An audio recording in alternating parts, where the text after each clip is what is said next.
Ora, muito boa noite. Está a começar mais um Universo Porto da bancada aqui no Porto Canal, como é hábito à terça-feira. Hoje, excepcionalmente um pouquinho mais tarde, por força da transmissão de basquetebol que tivemos há pouco tempo aqui na antena do Porto Canal. Mas vamos a tempo para discutir os temas quentes da semana e matéria não nos falta para discutirmos na próxima hora. A acompanhar-nos está o painel habitual deste Universo Porto da bancada, Francisco J. Marques, também Bernardino Barros e José Cruz, os três elementos que acompanham este painel. Muito boa noite aos três, muito obrigado por estarem aqui, espero que tenha sido boa a vossa semana e que esta também esteja a começar bem. Pelo menos para os lados do Porto foi uma boa semana, porque o Porto conseguiu uma vitória importante no estádio do Bessa e é precisamente por aí que vamos começar, por essa vitória do Porto por 1-0 diante do Boa Vista, nesse derby da cidade invicta, e que ditou então mais um triunfo para a equipa de Nuno Espírito Santo, mas também foi um jogo que ficou marcado por vários casos ao nível da arbitragem.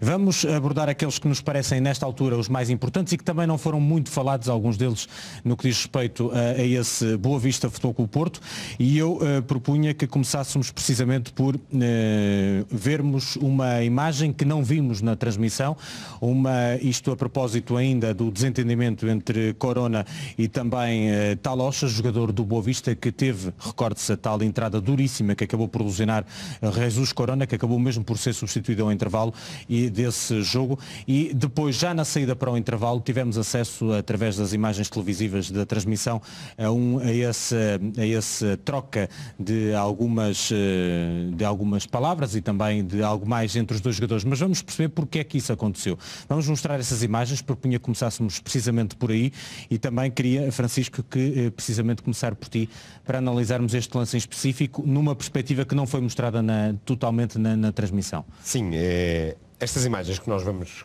ver, que estamos a ver agora, este ecrã em baixo é da transmissão da Sport TV+.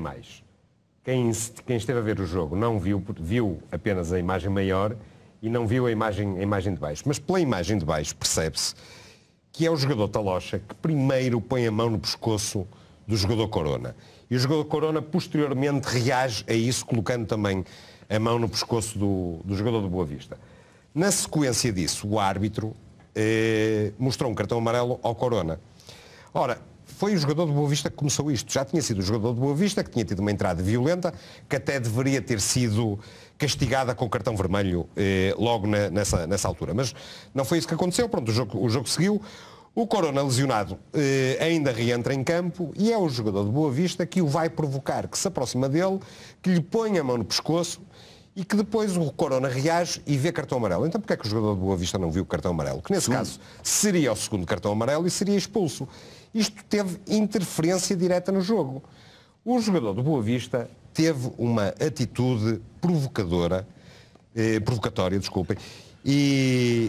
e pôs a mão no pescoço do Corona. A seguir, o Corona também tem uma atitude que não deveria ter tido, também de pôr a mão no pescoço do jogador do Boa Vista. Só o jogador do Futebol Clube Porto é que vê cartão amarelo.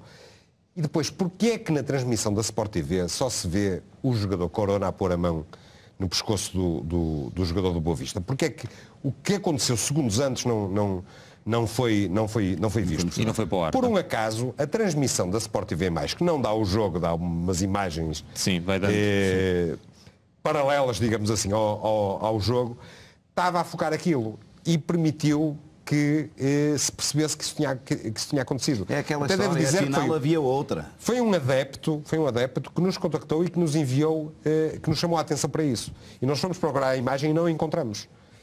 E só depois, quando fomos ver as imagens da Sport TV+, que também tínhamos gravado, é que se conseguiu perceber. E depois o que estamos a fazer foi sincronizar, de resto a ver novamente. Sincronizar as duas imagens. É neste momento aqui que o jogador do Boa Vista vai... aproxima-se Exatamente. e põe a mão no pescoço. E depois, já pôs, e depois há uma reação do Corona. É a reação do Corona, que também não devia ter acontecido, não é isso que está em causa, mas é uma reação, não deixa de ser uma reação. Aceita-se o cartão amarelo ao Corona, por comportamento incorreto, aceita-se, mas não se aceita que o jogador do Boa Vista, que foi o primeiro, ele já antes tinha tido a entrada terrível, uma entrada assassina que teve como consequência a lesão do Corona, que permanece lesionado, e vamos ver quanto tempo é que vai ter. É neste momento em que ele vai ao pescoço do Corona, como estamos a ver na imagem em baixo.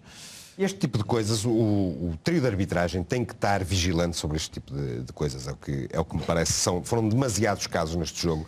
A agressividade a mais do adversário e não foi devidamente castigada pela arbitragem. Que é o momento oportuno, o trio de arbitragem tem que estar atento e a equipa de realização também, porque não pode subverter uma jogada importante. Pois, a equipa de realização inteiramente isso. tem que estar atenta a todos estes pormenores. Eu acredito na boa fé, no profissionalismo de quem faz a realização. Obviamente. Mas aqui custa-me a compreender como é que a reação é mostrada. A ação que desencadeia a reação não é mostrada. E isto é um pau de dois bicos que não pode continuar a verificar-se no jogo. Está a acontecer muito, ainda por cima. Está a acontecer muito. Curiosamente, este tipo de coisas começaram a acontecer a partir do momento em que o Futebol Clube do Porto recuperou na tabela. Claro. E se aproximou do primeiro lugar. Não deixa de ser sintomático. Bernardino, sobre este lance. Ou esta perspectiva deste lance. A perspectiva não deixa dúvidas nenhumas. Há câmaras. Sabes que normalmente aparecem sempre, depois das transmissões, aparecem sempre câmaras que, conforme as conveniências, vão ocultando ou vão mostrando os lances conforme eles são. A do Danilo, quando foi a recua, ora chega lá para trás, do Godinho, conseguiu alguém descobrir uma imagem onde mostrava que o Danilo é que foi contra ele. Pronto.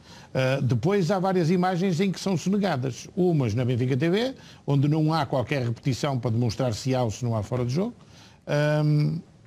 E depois também há as outras destas, em que só se vê a parte final do pôr a mão no pescoço do Corona e não se vê a outra.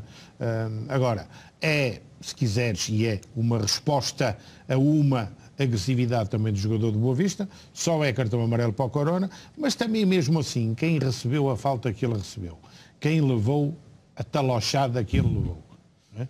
Por amor de Deus, é mesmo para alguém perder a cabeça, porque aquilo, infelizmente, né? Foi uma entrada mais uma a que nós já estamos habituados e que vamos vendo no futebol português. Felizmente, para o Corona não teve a gravidade que todos nós esperávamos que pudesse ter, porque senão a esta hora estaríamos aqui com uma entrada daquelas, agressiva, assassina, diria eu, mesmo para magoar.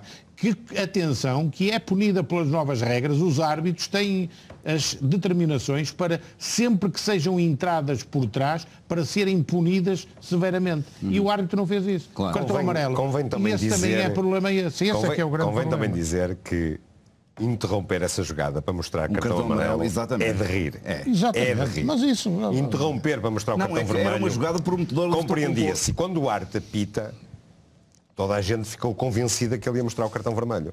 Aquilo era uma jogada de um contra-ataque perigosíssimo. O Porto estava com superioridade numérica. 3-2, é verdade. E, portanto, a jogada, nós não sabemos se ia terminar em golo, mas era uma jogada perigosíssima. Prometedora. E o árbitro interrompe o jogo para ir mostrar um cartão amarelo.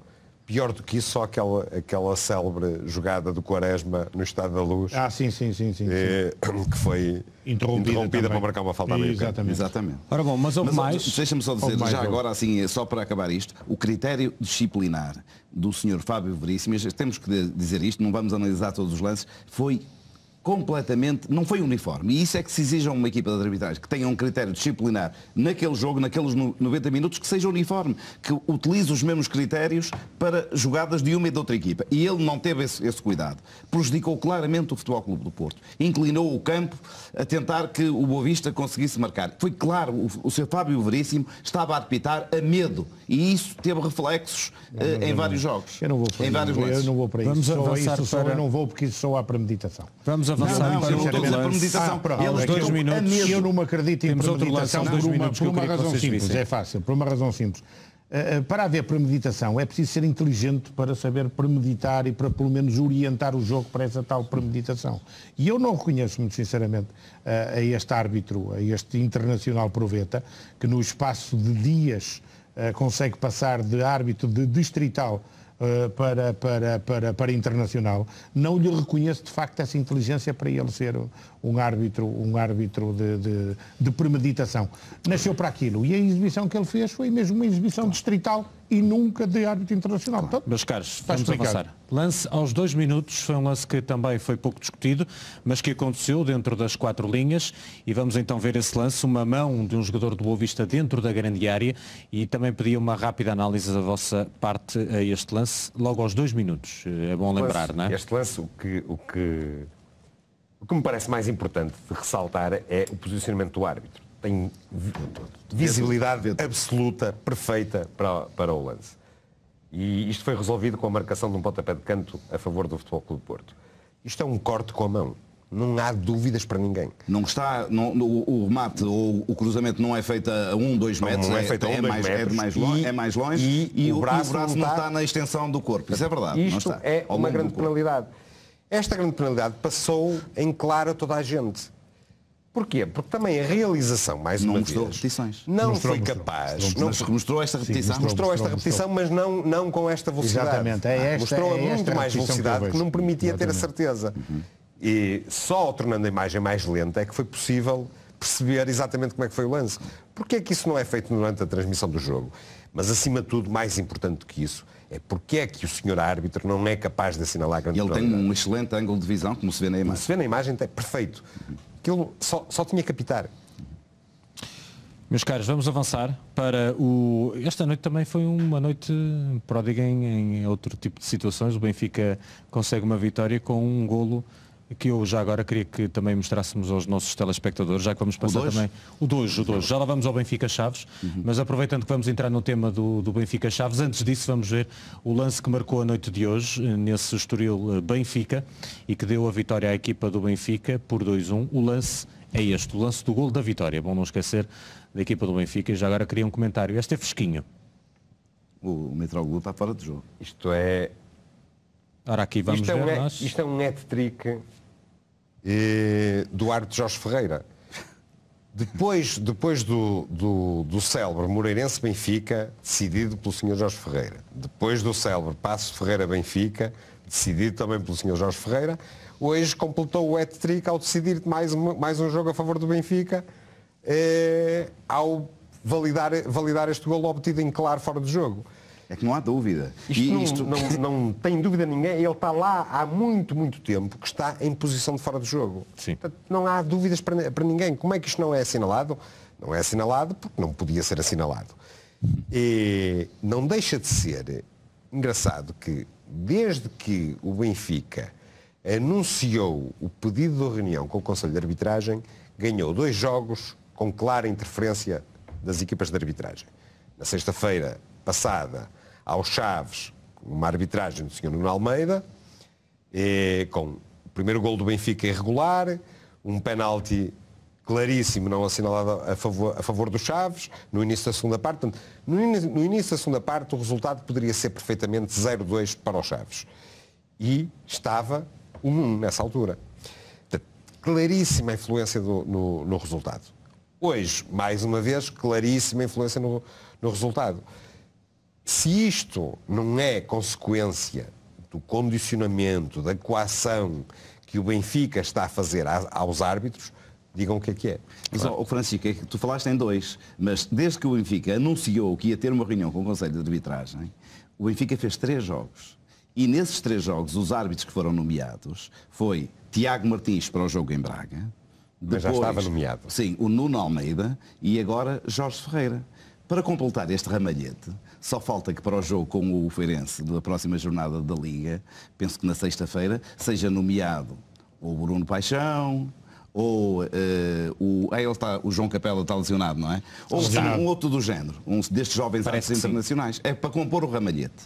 E, portanto, o objetivo da reunião que vamos falar a seguir com o Conselho de Arbitragem foi cumprido, já estava cumprido. Quer dizer, o anúncio da reunião permitiu porque todos estes nomes, eu não ponho em causa a sua seriedade, nem a sua boa vontade em apitar de acordo com as regras do jogo. Mas o que é facto é que eles, quando são nomeados, funcionam como cartas de conforto em termos bancários. É aquilo que eu digo aqui. Quando se vai pedir um empréstimo, leva-se uma carta de conforto, que é para as pessoas dizerem, este gajo merece que tenha dinheiro emprestado. Depende. Se fosse no BPN não era preciso. Exatamente, não era preciso. Bastava a palavra de alguém. Exatamente. Mas aqui as nomeações são cartas de conforto para a equipa do Benfica, que inconscientemente ou subconscientemente diz, por aí estamos bem, por aí estamos tratados. Bernardino, sobre este lance, e já agora estamos a ver já imagens do jogo com os Chaves, e aqui também tivemos várias situações que tivemos várias, na altura aquele fora de jogo para ti falta empurrão do Mitroglou no primeiro golo, exatamente, penalti de Eliseu aos 49 minutos sobre o Perdigão. Sim. O Luizão encosta a cabeça no capô de Ferrari, não é no capô de Ferrari, na cabeça do Nuno Almeida. E depois há o fora de jogo a Braga aos 81 minutos, que é exatamente igual a um outro que houve do Pizzi contra o Braga, se não estou enganado. Sim. E a partir daí as coisas estão resolvidas. Mas vamos olhar para este lance do Luizão. Mas eu não me admiro nada disso. Este aqui que me parece do Luizão. Perfeitamente normal. Completamente normal, um árbitro que ele conhece bem, que sabe perfeitamente que não vai fazer absolutamente nada porque não o expulsa, porque é amigo. E os amigos normalmente estão-se bem sempre uns com os outros. Mas o Luizão até tem experiência destas coisas de contacto com os árbitros. Mas isso é na Alemanha, não é aqui. Tem alguma experiência, algum background. Exatamente, mas na Alemanha, quando mandou a cabeçada, o árbitro lá caiu e lá foi um trololó. Aconteceu aos 72 minutos, é este aqui o lance. É isso. Mas aqui o árbitro, o Nuno Almeida, não podia cair porque tinha atrás um jogador. Eu já ouvi algumas explicações hilariantes, como o árbitro é que se meteu à frente porque ele queria falar com o jogador do Chaves, queria. que é uma coisa hilariante. Mas esta foi uma das situações que tivemos neste jogo, mas tivemos mais, e já aqui afloraste, Bernardino, Francisco, aos 82 minutos, um gol anulado à equipa do Chaves, e importa também recordar esse lance para depois também avivarmos a memória das pessoas, não é? Pelo menos aquelas mais esquecidas. Eu acho que o golo foi bem anulado ao Chaves.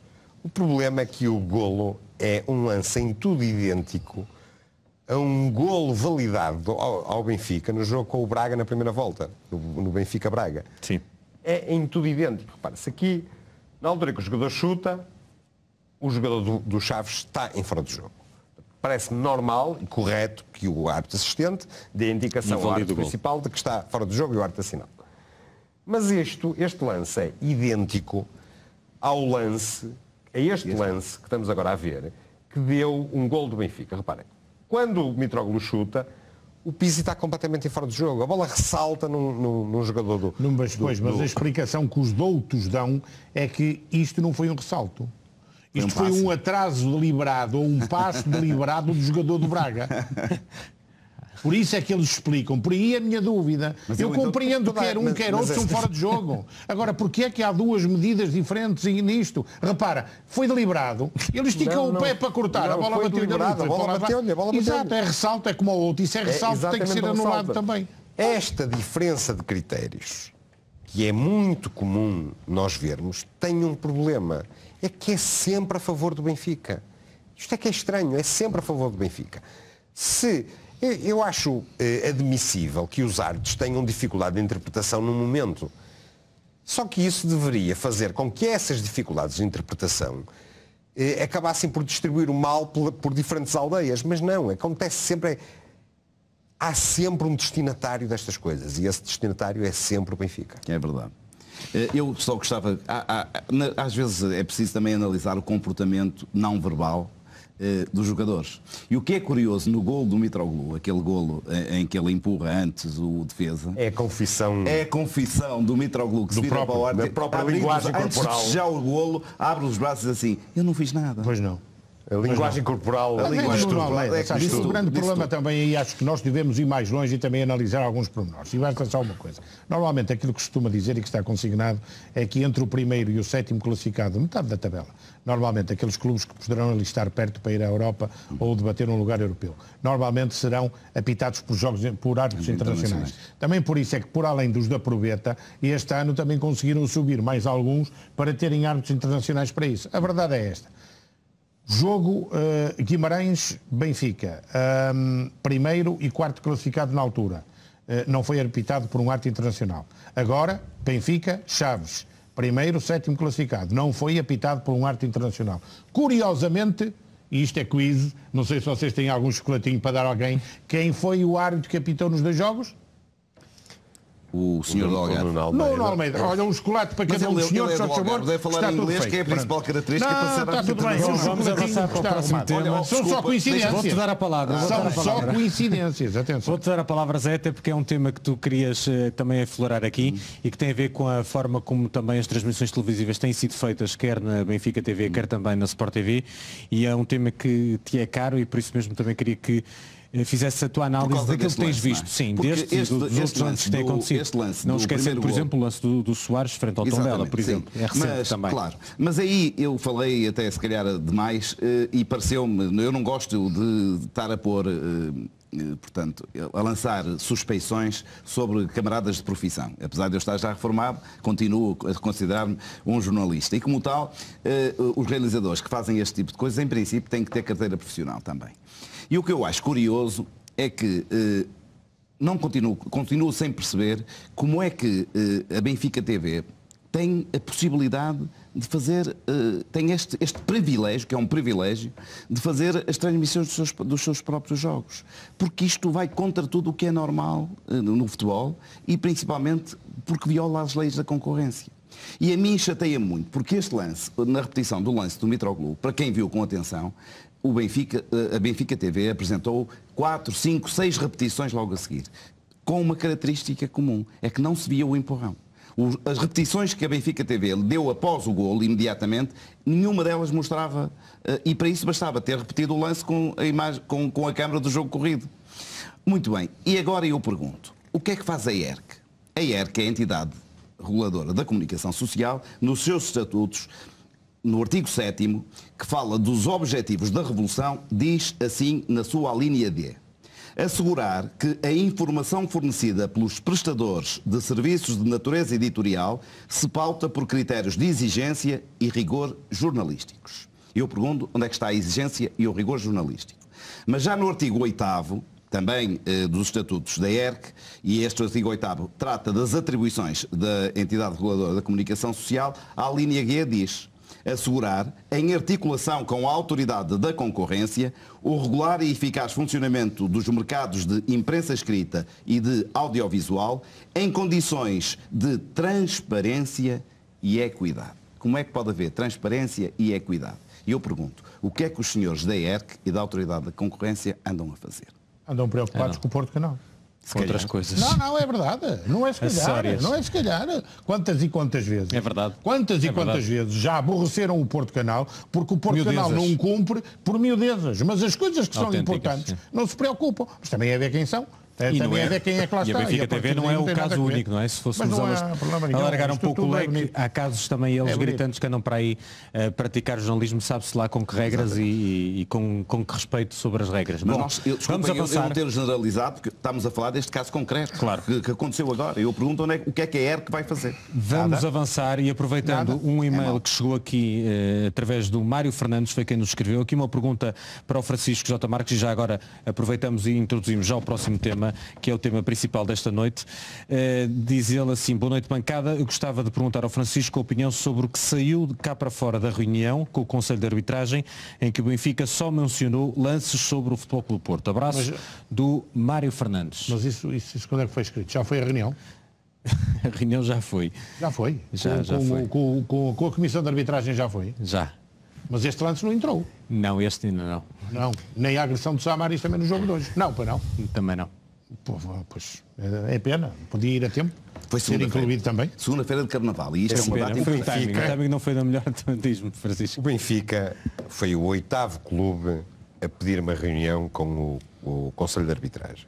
Mas foi o primeiro a fazer publicidade disso. Este comportamento quer logo dizer alguma coisa. O Benfica pediu a reunião não para pedir esclarecimentos, para tentar procurar encontrar justificações para uma ou outra coisa que achasse importante, à imagem do que fizeram os outros 7 clubes, entre os quais se inclui o Futebol Clube Porto, como toda a gente sabe. Não, o Benfica pediu a reunião para criar uma onda mediática e condicionar os árbitros. Claro. E este pedido de reunião, da forma como é feito, anunciando, depois publicitando, depois fazendo um comunicado pós-reunião, é apenas e só para procurar condicionar e coagir as equipas de arbitragem. O Benfica nunca falou do Futebol Clube Porto esta época. Estava preocupado com o Sporting, porque jogava com o Sporting, que era o rival na luta pelo título. Sim.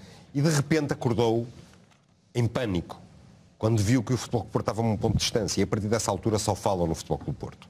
Então, à pressa, foram encontrar uns supostos lances em que o Futebol Clube Porto terá sido beneficiado. E com certeza que já houve lances em que o Futebol Clube Porto foi beneficiado pelas arbitragens. Era impossível que isso não acontecesse. Agora, toda a gente séria sabe que neste campeonato o Futebol Porto tem muitas razões de queixa da arbitragem. Muitas. E todos os analistas minimamente independentes são unânimes em considerar que o Futebol Porto é o clube claramente mais prejudicado neste campeonato. Portanto, soa a falso o comunicado do Benfica, soa a falso, completamente. E o Benfica só pediu a reunião, não porque tenha reais queixas das arbitragens, porque o deve haver do Benfica é-lhes muito favorável. E se a classificação não estivesse tão adulterada pelo mau desempenho de algumas equipas de arbitragem, e eu não ponho em causa a natureza dos erros, mas que eles existiram. De facto, sim. E eles muitas vezes alguns acontecem por causa destas coisas, deste clima que o Benfica consegue criar com o apoio da comunicação oficial, da comunicação oficiosa, consegue criar nas equipas de arbitragem que as condiciona e que as leva a errar a favor do Benfica. Portanto, é absolutamente lamentável que alguém se deixe indrominar por isto. Eu há uma coisa que gostava de dizer. É isso aí. Atenção ao termo, que tu, às vezes, o indrominador, tu cutucas a onça com vara curta. Mas o que é curioso é que às vezes há coincidências do diabo. Há coincidências do diabo. O Benfica pediu esta reunião para aí há 2 semanas, talvez. Foi antes do jogo do Braga. Fez uma semana na sexta-feira. E o acerto de agendas trouxe esta reunião para a segunda-feira de Carnaval. E isto parece uma brincadeira de Carnaval. Não é nada, é muito mais sério. Não é por acaso, vou já explicar porquê. É que o Benfica sabia que ia ter esta reunião depois do jogo com o Chaves, nunca a queria na segunda-feira, que vai lá queixar-se dos erros dos árbitros que o têm penalizado e beneficiado do Futebol Clube Porto depois da brilhante atuação do árbitro, do Nuno Almeida no Jogo da Luz. Manobra de diversão.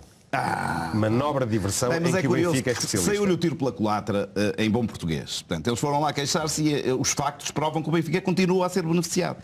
Agora, há outra coisa, eu achei muito curioso, porque esta coisa dos lances, isso é que foi uma manobra de diversão. Não era isso que conta. O Benfica o que quis foi ver, como costuma fazer, como fez com o túnel, com o caso do túnel, como fez com o apito dourado, é ver se continua a condicionar os árbitros de uma forma muito mais subreptícia. É pôr em jogo as questões disciplinares. Ele diz no comunicado que houve uma coação, e coação dá origem a processos disciplinares, por parte do Futebol Clube Porto em relação aos árbitros, quando alegados elementos da claque Super Dragões terão ido ao estádio da Maia insultar alguns A cartilha árbitros. Agora é essa, sim. Espera aí. Ora bem, isto, eu penso que o comunicado diz que foram 2 elementos do Benfica, o seu presidente e o assessor jurídico, à reunião. E eu não sei como é que eles foram vestidos, porque não apareceram imagens da reunião, mas presumo que eles interpretaram o papel de anjinhos. Anjinhos. Como é Carnaval, não levaram disfarces, prontos, não quiseram, mas foram interpretar o papel de anjinhos.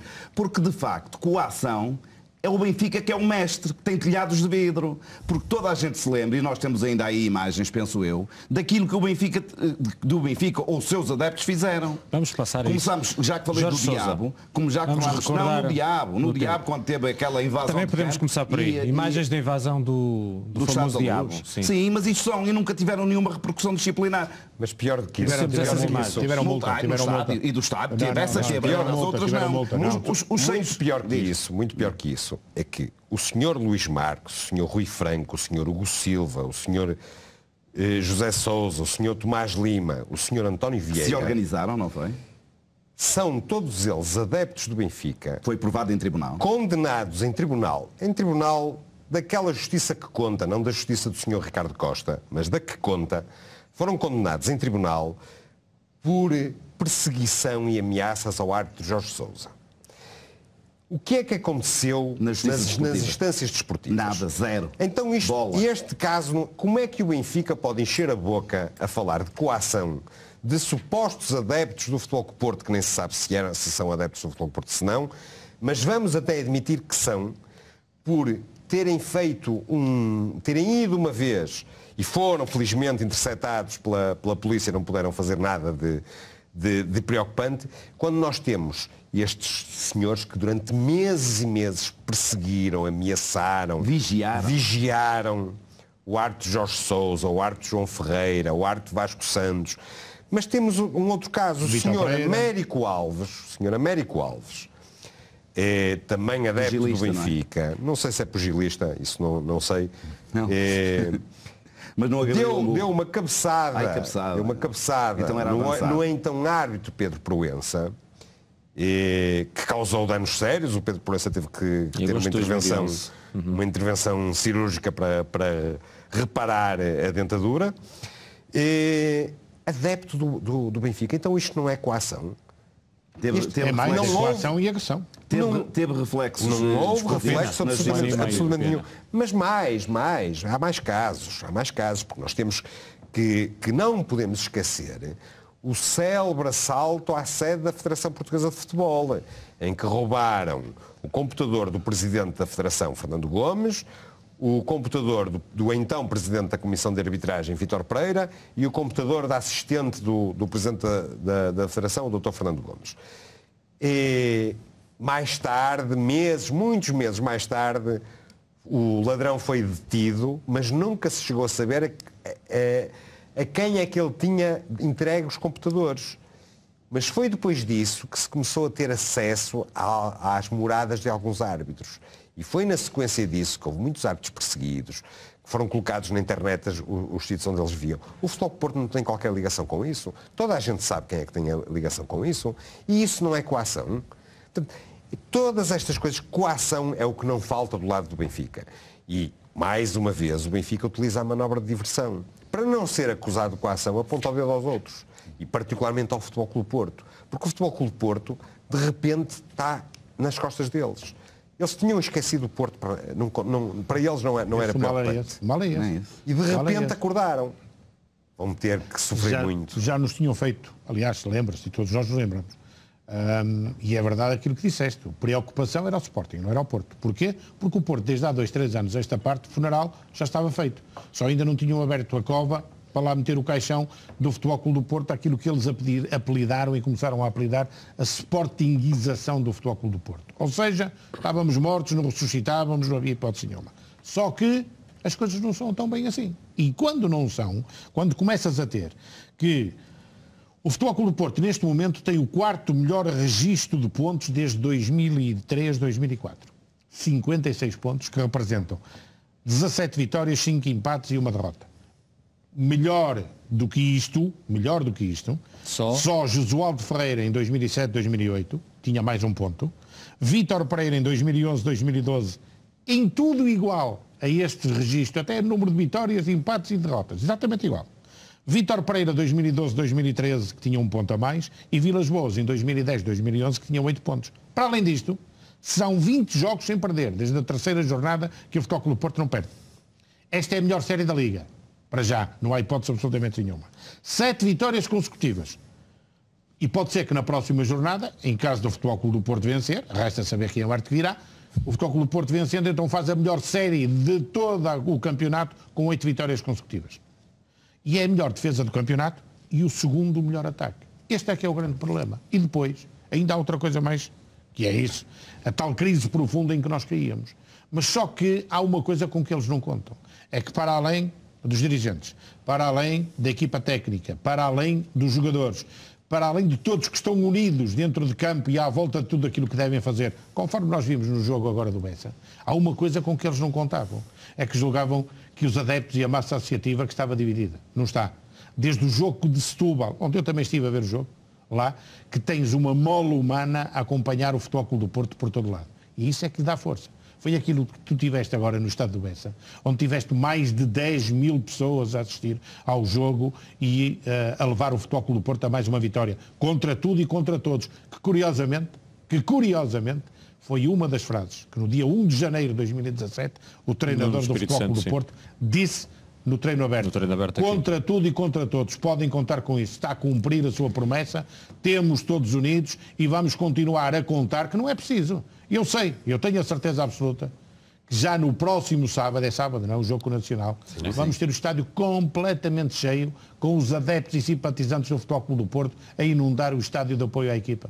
Sabes porquê? Estão todos unidos. E quando todos ramamos para o mesmo lado, aí é que eles se assustam. E não adianta vir cá com os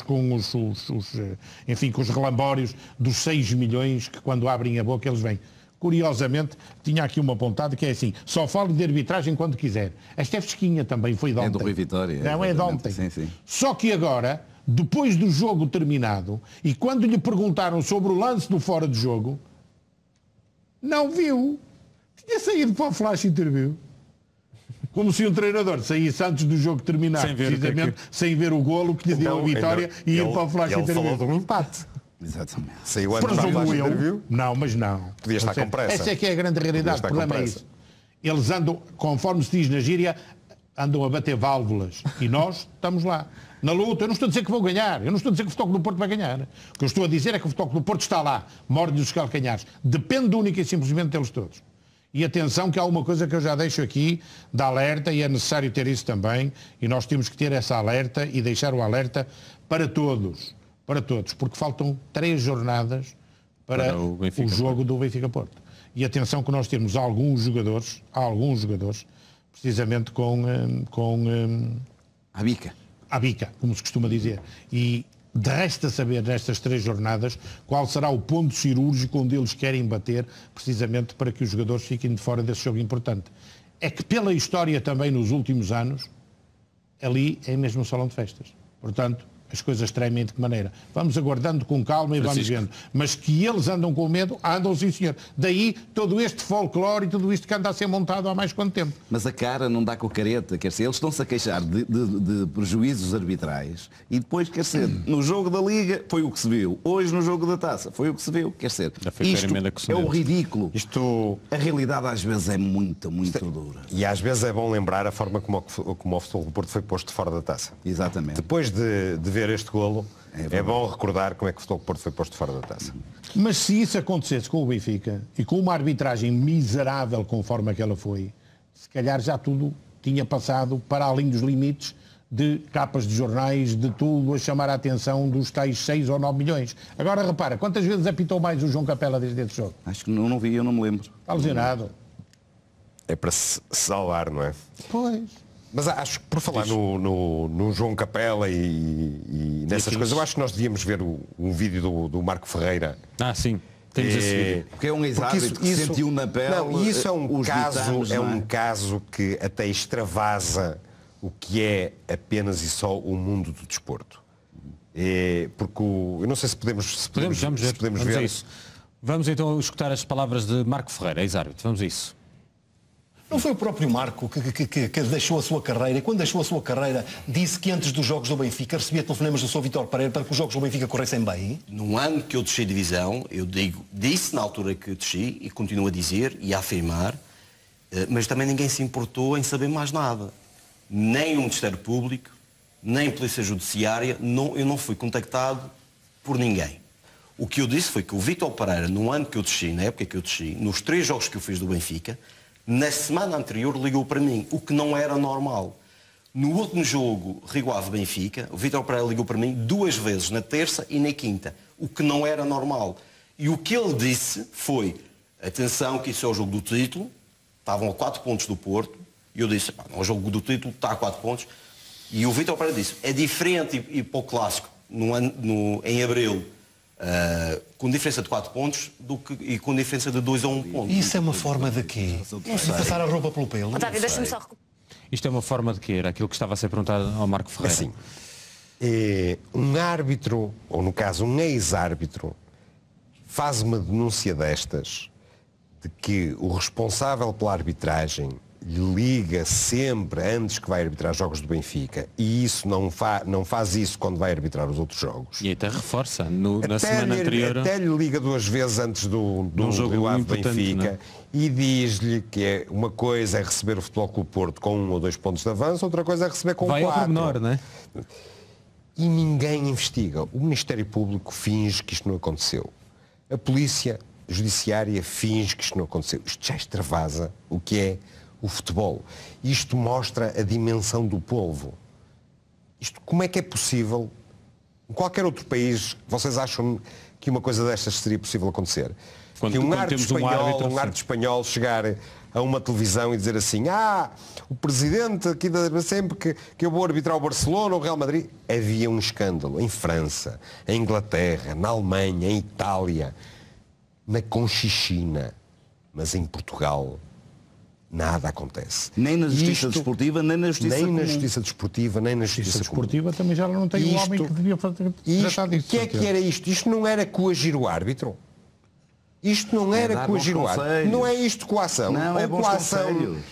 São uns adeptos quaisquer anónimos que vão chamar uns nomes, como acontece em todos os campos de futebol. Ganhem juízo e sejam sérios. Mas isto já vem atrás, isto não é só de agora, não é? Claro, já não é de agora. Isto agora foi de sábado, onde ele voltou a dizer aquilo que disse na altura, quando saiu, ou quando desceu. Claro, alguém que na altura em que ele desceu, esfregou as mãos de contente, olhou para a parede e disse: a cabeça daqueles ali está, agora só falta a cabeça do outro. O que é incrível é que mesmo depois das primeiras declarações que ele teve na altura, que foram nesta linha... 11 de 8 de 2015. Pois nada foi feito, é um 11 facto. 11 de 8 de 2015. Já lá vai um ano e meio. Sim, mas ainda não prescreveu. Este tipo de crimes ainda não prescreveu. Nem na justiça desportiva. Para lá caminha. Mas vai prescrever, mas vai prescrever. Para lá caminha. Aliás, 11 de 8 não, que eu tinha aqui, eu tenho isto por ordem cronológica aqui. E já agora deixa-me chegar até ao fim, porque eu tenho isto aqui tudo por ordem cronológica, não. Ataque a Vítor Pereira, 26 de julho de 2015, exatamente. Portanto, bom, estás a ver? Eu tenho aqui um dado curioso, José, também queria comentar. Há aqui um dado curioso, que é o facto do Maxi foi expulso este fim de semana, ao fim de 48 jogos ao serviço do Futebol Clube Porto. Mas no Benfica demorou 187 jogos até ver primeiro cartão vermelho. Mas isso são os as lisboetas. Isso tem uma influência, o anticiclone dos Açores é mais sentido e, portanto, lá há outros fenómenos que explicam o temperamento. Curiosamente, esses dados até vão em contradição com a idade do atleta, porque ele no Benfica era mais novo, era mais fogoso, era mais dado a faltas que pudessem motivar os amarelos. Agora no Porto está mais velho, está mais comedido, mas mesmo assim levou um cartão amarelo a uma média de jogos muito inferior, um cartão vermelho. É uma média de jogos muito inferior à do Benfica. São apenas questões climatéricas que estão na base disso, nada mais, obviamente. Bom, vamos avançar para o próximo tema. Queria que também avançássemos aqui para uma declaração que aconteceu no dia de ontem. Pedro Guerra, no programa onde habitualmente marca presença, falou desta forma relativamente a um lance que envolveu Soares no jogo do Futebol Clube Porto. Vamos ouvir as palavras do comentador do Benfica. Eu acho que a escola de mergulho do Porto, de facto, aprimorou com a contratação de Soares. Eu não sei se Soares está emprestado. Olha a mãozinha do Guimarães. Olha a mãozinha do Guimarães em frente. Isto é só quem não quiser. Há uma dúvida que nós vamos ter. Se ele era escusado, era. Há uma dúvida que nós temos. Eu não sei se o Soares está emprestado ou contratado, mas que ele mergulha, bem mergulha. E o André Silva não esteve em campo, porque se então com o André Silva, então isto teria sido muito melhor a escola de mergulho do Porto. Pois é, Francisco. É um desespero. O diretor de conteúdos da Benfica TV, que diz que nada tem a ver com a comunicação do Benfica. Nada. Não tem nada mesmo. Eles também não combinam nada. Diz aqui, fala aqui nesta situação. Tem um objetivo. Tem um objetivo e o objetivo está a ser conseguido. O objetivo é que o nosso jogador, Soares, não possa jogar livremente. Começaram a ser assinaladas faltas ao Soares absolutamente inacreditáveis. Porquê? Porque os comentadores do Benfica, porque o Benfica está a espalhar a teoria de que o Soares é um jogador muito duro e que se atira para o chão e que dá muita cacetada nos adversários, etc, etc, etc. E então isso já estão a conseguir o condicionamento dos árbitros. Nós temos um lance do jogo é este lance que estamos a ver agora. É este jogo que isto é inacreditável. É absolutamente inacreditável. Reparem aqui. O Soares vai um encontrão enorme. O árbitro bem posicionado, atenção. O que é que ele fez? Marcou falta. 2 metros do lance. Isto não é aceitável. Este tipo de coisas não pode acontecer. O Soares levou um encontrão enorme. Ficou depois a queixar-se, no minuto a seguir estava dobrado sobre o corpo, porque estava com uma dor ali provavelmente. naquela zona do corpo onde levou um encontrão imenso. É na coxa. O ar está a 2 metros de distância. Reparem o jogador do Boa Vista. O jogador do Boa Vista dá a pancada, atira-se para o chão e ele falta do marca ao Soares. contrário. Ele bateu numa parede, porque o Soares é um homem... Assim, agora imaginem que este lance físico. era dentro da área. Era um penalti que ficava por marcar. Claro. Não era? Sim. Ou ia marcar... Mas não, que o Fábio não é Veríssimo dava aceitável. cartão amarelo para o Soares. Este tipo de coisas não são aceitáveis. E o Benfica utiliza esta estratégia. Anda a dizer que o André Silva e o Soares mergulham muito, dão muita pancada. Para quê? Para criar nos árbitros a ideia de que em relação a estes jogadores é preciso dar um desconto. Não, estes jogadores têm que ser avaliados exatamente como todos os outros. Fazem falta, deve ser assinalada. Sofrem falta, deve ser assinalada. Claro. Qualquer que seja a zona do campo. O Pedro Guerra não é nada inocente nisto. Nada inocente. Mas eu agora já aconselho o Pedro Guerra a ver hoje. É a mesma inteligência que lhe permitiu revelar aos portugueses que o Luís Filipe Vieira tinha sido condenado por roubo. Na altura, essa bem utilizada. Agora, muito mal utilizada. Mas é curioso, porque o Pedro Guerra tem hoje uma possibilidade de ver um verdadeiro mergulhador. No jogo com o Estoril, há um lance do Pizzi, que até faz uma boa jogada, mas depois, como não tem possibilidade de chegar, faz um mergulho, mas é que é mesmo mergulho, atira-se assim, como os atletas, os nadadores fazem. Sim. É um mergulho. Toda a gente começou a rir. Mas não marcaram falta. Não marcaram falta. Nem amarelo. Nem amarelo. É com mortal encarpado ou sem mortal encarpado? Não, foi mesmo um mergulho. Foi mergulho simples. Daqueles que entram assim. Aquilo do Jonas em Passos de Ferreira foi mortal encarpado para o meio de 2. Sim, mas teve nota artística. Mas não foi Costas, teve a nota artística de 4,8. Eu acho que eles roubaram, que deviam ter dado 5. E isto para falar apenas nos últimos mergulhadores. Porque há outro que se chama Sérvi, há outro que se chama Canígia, mas esse era da linha também. E ainda havia o Saviola. Qual linha? Para além... Qual linha? A linha. A linha, mas a linha... Olha a linha! Não é a linha da Sport TV, que estava mostrando há pouco na Sport TV, que também estava torta. Era a linha, o da linha. Mas isso um dia destes também iremos falar daqueles de... Exato, isso, mas é mais para dentro. Agora estou constipado, não vale a pena. Bom, vamos ouvir outra declaração também de um outro comentador do Benfica. Estamos a falar de André Ventura. Vamos ouvir esta declaração para depois também podermos abordar estas palavras de André Ventura. Vamos a isso. Mas eu reafirmo, e agora vou falar a título pessoal, não tem nada a ver com o Benfica. Eu acho que é pouco. E acho que é pouco porquê? Porque o Conselho de Arbitragem o que deveria dizer, a meu ver, publicamente, e não a reuniões com o Benfica ou com o Porto ou com o Sporting, o Conselho de Arbitragem devia dizer isto. Meus senhores, estas situações verificam-se, foram amplamente divulgadas na televisão, em todo o lado. Francisco, agora a título pessoal, não é? Acho que é assim que o André diz. Pessoal. Foi antes ou depois da gravação? Este pequeno lapso, este pequeno lapso do André Ventura confirma que já se sabia que o André Ventura é uma voz oficial do Benfica. Reparem que ele dá-se ao luxo de fazer parênteses e dizer não, isto agora não é o Benfica, agora vou ser eu. Deste bocadinho vou ser só eu. E depois volto a vestir a capa de representante oficial do Benfica. O André Ventura tem uma obsessão com o Futebol Clube Porto. E está muito preocupado porque está a ver o Futebol Clube Porto cada vez mais perto e com possibilidades de passar para a frente. E então criou aquele facto, mais uma manobra de diversão do contrato de Soares, e agora anda a insistir, volta a falar no contrato do Brahimi para esclarecimento dos adeptos, dos sócios do Futebol Clube Porto, não para esclarecimento do André Ventura, porque ele sabe, como eu disse a semana passada, é um indrominador e está-nos a tentar indrominar. Não a nós, que também sabemos, mas às pessoas que não sabem. A comunicação que o Futebol Clube Porto fez à CMVM do contrato do Brahimi era obrigado a fazê-la. E porquê? Porque o Futebol Clube Porto, no dia 26 de junho de 2015, informou o mercado que adquiriu por 3,8 milhões de euros 30% dos direitos económicos do jogador Brahimi. Ora, este negócio, na sua globalidade, ultrapassa o limiar dos 10 não sei se são 10 milhões, mas é perto. Que implica obrigatoriedade de comunicação. Ora, se o Soares não foi comunicado, quer isto dizer que se calhar não foi assim tão caro. Digo eu.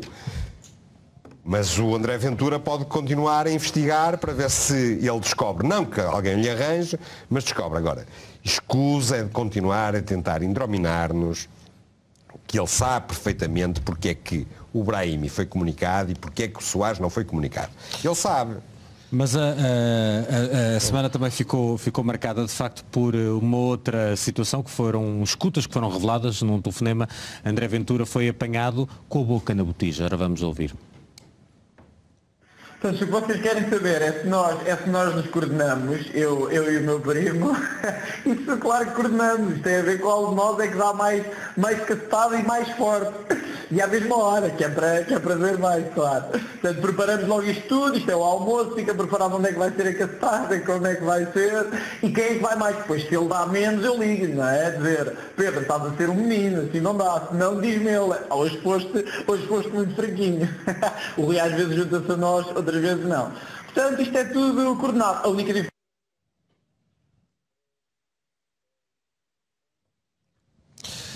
Bernardino, então sobre esta revelação, já não é revelação para os mais atentos, não é? Não é essa a questão. Por acaso isto não são papéis. Se fossem, são gravações. Ele também ontem explicou precisamente que isto tinha sido numa aula ou numa formação qualquer que ele dá. Por isso não houve tempo para a mulher a Dias também destruir isto ou deitar embora, não é? Da outra vez os papéis não apareceram porque tinha sido a mulher a Dias a destruí-los. Desta vez não houve. Agora, hilariante, muito sinceramente, foi ontem assistir, que eu vi a gravação, da tentativa de explicação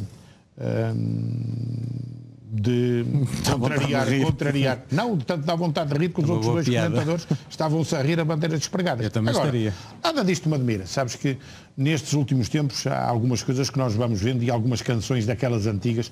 Eu não vou cantar aqui, também não vou dizer a canção aqui como o Zé, que o Zé é que sabe cantar. Eu não. Mas lembro-me sempre da loja do Mestre André.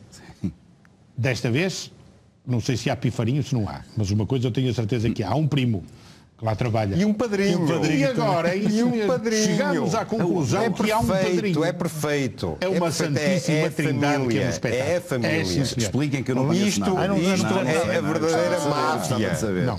Como é? Mas então expliquem. André Ventura é primo do Sr. Pedro Guerra, que por sinal, os dois, mais uma terceira entidade, costumam se encontrar para combinar tudo, conforme aqui foi dito, e que também é muito mais longo. Que é o tal padrinho. Todo este. Que é o padrinho. E padrinho esse. Padrinho de casamento do André Ventura, que é o Rui Gomes da Silva. Portanto, como mas então, quando eles se juntam para conversar, é uma reunião familiar. É uma reunião familiar. Claro. Justifica-se, não há nenhuma razão. Não tem nada coisa. Isso é que ele falou a única coisa que não se percebe é que não tenha sido respeitado o célebre silêncio. Pois não.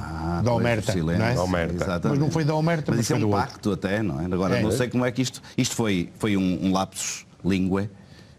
Foi um ato falhado. Foi a mulher a dizer. Isso aí, o ato falhado, cuidado. Que é um ato falhado, é um ato falhado. Isto saiu e a explicação foi pior, a emenda foi pior que o soneto. Bom, vamos avançar para E Assim Vai o Mundo.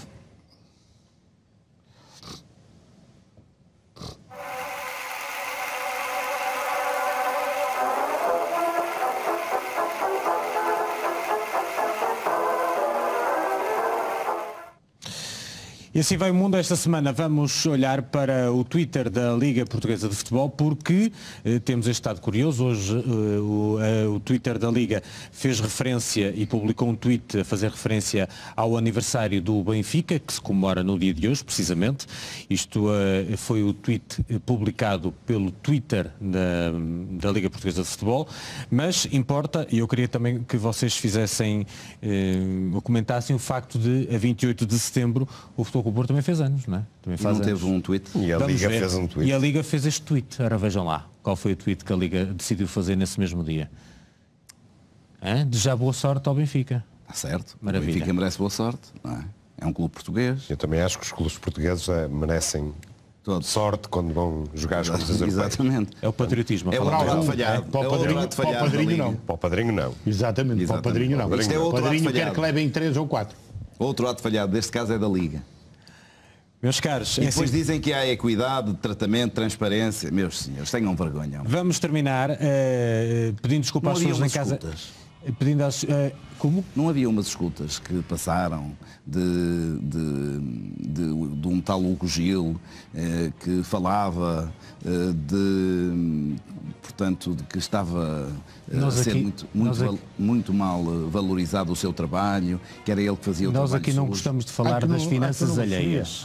Não recebia. Preferimos olhar para a nossa própria casa. O que é relevante é o trabalho sujo. Pois, é que era relevante é o trabalho sujo. Espera aí, nessas, se não temos as escutas, não temos, mas elas foram aí. E como não são judiciais, eu só vejo uma razão para elas serem tornadas públicas por alguns na net. Qual é essa razão? É que um dos intervenientes tenha posto essa gravação lá. Porque se elas não são judiciais, e o Ministério Público não as fez para chegar ao Correio da Manhã, como é habitual, pelo menos estas foi algum dos intervenientes que meteu. E é curioso, porque para além do homem se queixado que não está a receber de acordo com o trabalho que faz, o tal Hugo Gil, em conversa, parece-me, com o André Ventura, ele diz outra coisa, e o próprio André Ventura confirmou a existência dessas escutas. Mas que era uma brincadeira, não sei o quê. Agora, o que é curioso é que este Hugo Gil diga que ele é que faz o trabalho sujo. Ora, e eu, se trabalhasse como procurador no Ministério Público, e eu gostava, porque isto é público, gostaria de saber qual é esse trabalho sujo. Ele confessou que faz trabalho sujo. Qual é o trabalho sujo? O Ministério Público não se importa? Zé, Bernardino e Francisco, temos mesmo que terminar. Muito obrigado aos três. Mas vamos terminar primeiro agradecendo os muitos e-mails que recebemos. Hoje foi de facto um programa muito preenchido, não conseguimos dar feedback, mas prometemos na próxima estar com mais tempo para isso mesmo. E dizer também que vamos terminar com esta imagem que eu chamava a atenção e que tem a ver precisamente com aquele namoro, diria eu, entre Luizão e o árbitro da partida desse Benfica Chaves. Até para a semana, um bom resto de semana na companhia do Porto Canal. Obrigado e boa noite.